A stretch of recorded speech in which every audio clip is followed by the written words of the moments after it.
তোর মাথায় কি সমস্যা আছে? কি বলতে চাস তুই? ক্লিয়ার করে বল। আসলে হয়েছে কি ম্যাডাম, ওই পাশে বস্তি আছে না, ওই বস্তিতে না একটা বাচ্চা জন্ম দিতে গিয়ে তার মা মারা গেছে। আর ওই বাচ্চাটার কেউ নাই পৃথিবীতে। তাই ওরা বলতেছিল ওই বাচ্চাটাকে নাকি এতিমখানায় দিয়ে দেবে। তাই ম্যাডাম আমি মনে করলাম সাদ ম্যাডামের কোনো বাচ্চা দিয়ে হয় না, ম্যাডাম সবসময় মন খারাপ করে কান্নাকাটি করে, এটা আমার দেখতে খুব খারাপ লাগে। তাই আমি ভাবছিলাম বাচ্চাটা যদি আমি সাদ ম্যাডামকে এনে দিতে পারি তাহলে হয়তো ম্যাডামের একটু কষ্ট কম পাবে। এটুকুই স্যার, আর তো কিছুই না।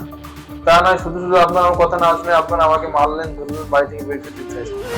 বাচ্চা? কোথায় বাচ্চা? ম্যাডাম বাচ্চারা বসতে আছে এখন, আপনি বললেন ওকে নিয়ে আসতে পারি এটা। কি গো, তুমি ওকে বলো না বাচ্চাটা এখনই এনে দিতে। হ্যাঁ হ্যাঁ, তুই জানা, তুই বাচ্চাটা এনে দে আমাদেরকে, তোর ম্যাডাম অনেক খুশি হইব। আচ্ছা শোন না, আমি তোর সাথে খুব বাজে ব্যবহার করে ফেলেছি না বুঝি, প্লিজ তুই কিছু মনে করিস না। আমি তো তোর বোনের মতো, বল।